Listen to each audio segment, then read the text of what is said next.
Hi hello ನಮಸ್ಕಾರ ಸ್ನೇಹಿತರೆ, ಇವತ್ತಿನ ಈ ವಿಡಿಯೋದಲ್ಲಿ ನಾವು ತಿಳ್ಕೊಂತಿರುವ ಮಾಹಿತಿ ಯಾವುದಪ್ಪ ಅಂದರೆ ನಿಮ್ಮ HDFC ATM ಕಾರ್ಡ್ ಏನು ಡೆಬಿಟ್ ಕಾರ್ಡ್ ಇರುತ್ತೋ ಅದನ್ನು ಪಿನ್ನನ್ನು ಯಾವ ರೀತಿ ಜನರೇಟ್ ಮಾಡೋದು, ಹೊಸ ATM ಕಾರ್ಡ್ ಬಂದರೆ ಪಿನ್ನನ್ನು ಜನರೇಟ್ ಮಾಡೋದು ಹೇಗೆ, ಹಾಗೆ ಅಥವಾ ಹಳೆದನ್ನು ರೀಸೆಟ್ ಮಾಡೋದು ಕೂಡ ಯಾವ ರೀತಿ ಅನ್ನೋದನ್ನ ಈ ವಿಡಿಯೋದಲ್ಲಿ ನಿಮಗೆ ಸಂಪೂರ್ಣವಾಗಿ ತಿಳಿಸ್ಕೊಡ್ತಾ ಇದ್ದೀನಿ. ಹಾಗಾಗಿ ಈ ವಿಡಿಯೋನ ಎಲ್ಲೂ ಸ್ಕಿಪ್ ಮಾಡದೆ ಪೂರ್ತಿಯಾಗಿ ನೋಡಿ. ಹಾಗೆ ನೀವಿನ್ನೂ ನಮ್ಮ ಚಾನಲ್ನ ಸಬ್ಸ್ಕ್ರೈಬ್ ಆಗಿಲ್ಲ ಅಂದರೆ ಈಗಲೇ ಸಬ್ಸ್ಕ್ರೈಬ್ ಆಗಿ ಫ್ರೆಂಡ್. ಸೊ ಮೊದಲಿಗೆ ಯಾವ ರೀತಿಯಪ್ಪ ನೀವು ಪಿನ್ನನ್ನು ಜನರೇಟ್ ಮಾಡಬೇಕು, HDFC ATM ಕಾರ್ಡ್ ಪಿನ್ನನ್ನು ಯಾವ ರೀತಿ ಜನರೇಟ್ ಮಾಡಬೇಕು ಅಂದ್ರೆ ಮೊದಲಿಗೆ ನೋಡಬಹುದು mycards.hdfc.bank.in ಅನ್ನೋ ಒಂದು ವೆಬ್ಸೈಟ್ ಗೆ ಬರಬೇಕಾಗುತ್ತೆ. ಸೊ ನೀವು ಇಲ್ಲಿ ಕಾಣ್ತಕ್ಕಂತ ಏನು ವೆಬ್ಸೈಟ್ ಲಿಂಕ್ ಇದೆ, ಸೊ ಆ ತರ ಟೈಪ್ ಮಾಡಿ ಸರ್ಚ್ ಮಾಡಿದ್ರೆ ನಿಮಗೆ ಈ ರೀತಿಯಾಗಿ ಹೋಮ್ ಪೇಜ್ ಬರುತ್ತೆ.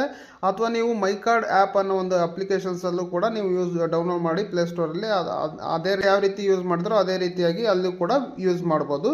ಸೊ ಮೊದಲೇದಾಗಿ ನೀವು ಓಪನ್ ಮಾಡಿದ ನಂತರ ನೋಡಬಹುದು ಮೊದಲೇ ಪೇಜ್ ನಿಮಗೆ ಈ ರೀತಿಯಾಗಿ ಬರುತ್ತೆ. ಇಲ್ಲಿ ನಿಮ್ಮ ಬ್ಯಾಂಕಿಗೆ ಯಾವ ಮೊಬೈಲ್ ನಂಬರ್ ಅನ್ನ ಕೊಟ್ಟಿರ್ತಾರೋ ಸೊ ಆ ಮೊಬೈಲ್ ನಂಬರ್ ಅನ್ನ ಎಂಟರ್ ಮಾಡ್ಕೊಳ್ಳಿ. ಎಂಟರ್ ಮಾಡಿದ ನಂತರ ನೋಡಬಹುದು ಕೆಳಗಡೆ ಗೆಟ್ OTP ಅನ್ನೋ ಒಂದು ಆಪ್ಷನ್ಸ್ ಇದೆ. ಸೊ ಗೆಟ್ OTP ಅನ್ನೋದ್ರ ಮೇಲೆ ಕ್ಲಿಕ್ ಮಾಡಿ. ಸೊ ಗೆಟ್ OTP ಅಂತ ಕ್ಲಿಕ್ ಮಾಡಿದ ನಂತರ ನಿಮಗೆ ಆ ಮೊಬೈಲ್ ನಂಬರ್ಗೆ ಒಂದು OTP ಬರುತ್ತೆ. ಆ OTP ನ ಎಂಟರ್ ಮಾಡಿ ಕೆಳಗಡೆ ಸಬ್ಮಿಟ್ ಅನ್ನೋ ಒಂದು ಆಪ್ಷನ್ಸ್ ಮೇಲೆ ಕ್ಲಿಕ್ ಮಾಡ್ಕೊಳ್ಳಿ. ನೆಕ್ಸ್ಟ್ ಈ ರೀತಿ ಒಂದು ಪಾಪಪ್ ಬರುತ್ತೆ. ಇಲ್ಲಿ ನೋಡ್ತಾ ಇರಬಹುದು ಡಾಟಾ ಪ್ರೈವೇಸಿ ಕನ್ಸೆಂಟ್ ಅಂತ. ಸೊ ಇಲ್ಲಿ ಒಂದು ಚಿಕ್ಕ ಟಿಕ್ ಬಾಕ್ಸ್ ಇರುತ್ತೆ. ಸೊ ಆ ಚಿಕ್ಕ ಟಿಕ್ ಬಾಕ್ಸ್ ಮೇಲೆ ಕ್ಲಿಕ್ ಮಾಡಿಕೊಂಡು ಕೆಳಗಡೆ ಸಬ್ಮಿಟ್ ಅನ್ನೋ ಒಂದು ಆಪ್ಷನ್ಸ್ ಮೇಲೆ ಕ್ಲಿಕ್ ಮಾಡ್ಕೊಳ್ಳಿ. ಅದಾದ ನಂತರ ನೋಡಬಹುದು ನಿಮಗೆ ಈ ರೀತಿಯಾಗಿ ನೆಕ್ಸ್ಟ್ ಪೇಜ್ ಬರುತ್ತೆ, ಮ್ಯಾನೇಜ್ HDFC ಬ್ಯಾಂಕ್ ಕಾರ್ಡ್ ಅಂತ. ಸೊ HDFC ಬ್ಯಾಂಕಿಗೆ ಸಂಬಂಧಪಟ್ಟ ಕ್ರೆಡಿಟ್ ಕಾರ್ಡ್ ಆಗಿರ್ಬೋದು, ಡೆಬಿಟ್ ಕಾರ್ಡ್, ಫಾಸ್ಟ್ಯಾಗ್ ಎಲ್ಲಾನು ಕೂಡ ಇಲ್ಲಿ ಡೀಟೇಲ್ಸ್ ಬರುತ್ತೆ. ಸೊ ಇಲ್ಲಿ ಡೆಬಿಟ್ ಕಾರ್ಡ್ ಅನ್ನೋದನ್ನ ಸೆಲೆಕ್ಟ್ ಮಾಡ್ಕೊಳ್ಳಿ. ಅದಾದ ನಂತರ ನಿಮ್ಮ ಡೆಬಿಟ್ ಕಾರ್ಡ್ ನ ಲಾಸ್ಟ್ 4 ಡಿಜಿಟ್ ನಂಬರ್ ಅನ್ನ ನೀವು ಇಲ್ಲಿ ಎಂಟರ್ ಮಾಡಬೇಕಾಗುತ್ತೆ. ನಿಮ್ಮ ಡೆಬಿಟ್ ಕಾರ್ಡ್ ಅಂದ್ರೆ ATM ಕಾರ್ಡ್ ನ ಲಾಸ್ಟ್ 4 ಡಿಜಿಟ್ ನಂಬರ್ ಅನ್ನ ಎಂಟರ್ ಮಾಡ್ಕೊಳ್ಳಿ. ಅದಾದ ನಂತರ ಕೆಳಗಡೆ ನೋಡಬಹುದು ನಿಮ್ಮ ಡೇಟ್ ಆಫ್ ಬರ್ತ್ ಅನ್ನು ಕೂಡ ನೀವು ಇಲ್ಲಿ ಟೈಪ್ ಮಾಡಬೇಕಾಗುತ್ತೆ. ಅದಾದ ನಂತರ ಕೆಳಗಡೆ ನೋಡಬಹುದು ಒಂದು ಚಿಕ್ಕ ಟಿಕ್ ಬಾಕ್ಸ್ ಕೂಡ ಇದೆ. ಆ ಚಿಕ್ಕ ಟಿಕ್ ಬಾಕ್ಸ್ ಮೇಲೆ ಕ್ಲಿಕ್ ಮಾಡ್ಕೊಳ್ಬೇಕಾಗುತ್ತೆ. ಆ ಚಿಕ್ಕ ಟಿಕ್ ಬಾಕ್ಸ್ ಮೇಲೆ ಕ್ಲಿಕ್ ಮಾಡಿದ ನಂತರ ನೋಡಬಹುದು ಕೆಳಗಡೆ ನಿಮಗೆ ವೆರಿಫೈ ಅಂಡ್ ಆಡ್ ಅನ್ನೋ ಒಂದು ಆಪ್ಷನ್ಸ್ ಇದೆ.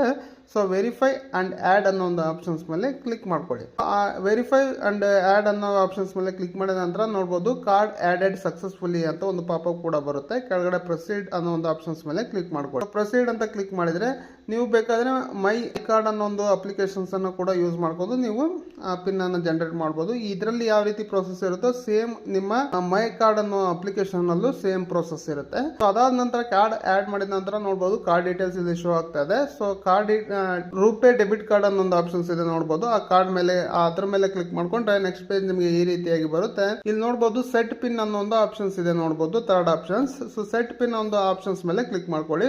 ಕ್ಲಿಕ್ ಮಾಡಿದ ನಂತರ ನೋಡಬಹುದು ನಿಮಗೆ ಈ ರೀತಿಯಾಗಿ ಪೇಜ್ ಬರುತ್ತೆ. ಇಲ್ಲಿ ನಿಮ್ಮ ಎಂಟರ್ ನ್ಯೂ ಪಿನ್ ಅಂತ ಇದೆ. ಸೊ ನಿಮಗೆ ಯಾವ ರೀತಿಯಾಗಿ ಬೇಕೋ ಆ ರೀತಿಯಾಗಿ ನಿಮ್ಮ ಪಿನ್ ಅನ್ನ ಇಲ್ಲಿ ಎಂಟರ್ ಮಾಡ್ಕೊಳ್ಳಿ. ಅದಾದ ನಂತರ ಕೆಳಗಡೆ ರೀ ಎಂಟರ್ ಪಿನ್ ಅಂತ ಇರುತ್ತೆ. ಸೊ ಅಲ್ಲಿ ಮೇಲೆ ಏನನ್ನ ಟೈಪ್ ಮಾಡಿದ್ರು ಅದನ್ನ ಕೆಳಗಡೆ ನೀವು ಎಂಟರ್ ಮಾಡಬೇಕಾಗುತ್ತೆ. ಅದಾದ ನಂತರ ನಿಮ್ಮ ಕಾರ್ಡ್ ನ ಎಕ್ಸ್ಪೈರಿ ಡೇಟ್ ಅನ್ನ ಟೈಪ್ ಮಾಡಿ, ಮಂತ್ ಮತ್ತು ಇಯರ್ ಅನ್ನ. ಅದಾದ ನಂತರ CVV ನಂಬರ್ ಅನ್ನ ನೀವು ಎಂಟರ್ ಮಾಡಬೇಕಾಗುತ್ತೆ.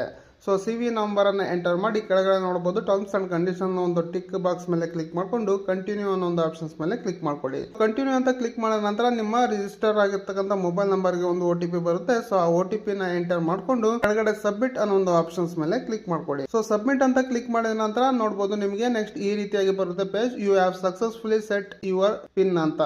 ಸೊ ಈ ರೀತಿಯಾಗಿ ನಿಮ್ಮ HDFC ಡೆಬಿಟ್ ಕಾರ್ಡ್ ಅಥವಾ ATM ಕಾರ್ಡ್ ನ ಪಿನ್ ಅನ್ನ ಈಸಿಯಾಗಿ ಜನರೇಟ್ ಮಾಡಬಹುದು ಫ್ರೆಂಡ್ಸ್. ಸೊ ನೋಡಿದ್ರಲ್ಲ, ನಾನು ಕೊಟ್ಟಿರ್ತಕ್ಕಂಥ ಈ ಮಾಹಿತಿ ನಿಮಗೆ ಇಷ್ಟ ಆಗಿದೆ ಅನ್ಕೊಳ್ತೀನಿ. ಇಷ್ಟ ಆಗಿದ್ರೆ ದಯವಿಟ್ಟು ಒಂದು ಲೈಕ್ ಅನ್ನ ಮಾಡಿ, ಹಾಗೂ ಇದೇ ರೀತಿ ಇಂಟ್ರೆಸ್ಟಿಂಗ್ ಮತ್ತು ಯೂಸ್ಫುಲ್ ಮಾಹಿತಿಗಾಗಿ ನಮ್ಮ ಚಾನಲ್ ಅನ್ನು ಸಬ್ಸ್ಕ್ರೈಬ್ ಮಾಡ್ಕೊಳ್ಳಿ friends. Thank you for watching. Take care.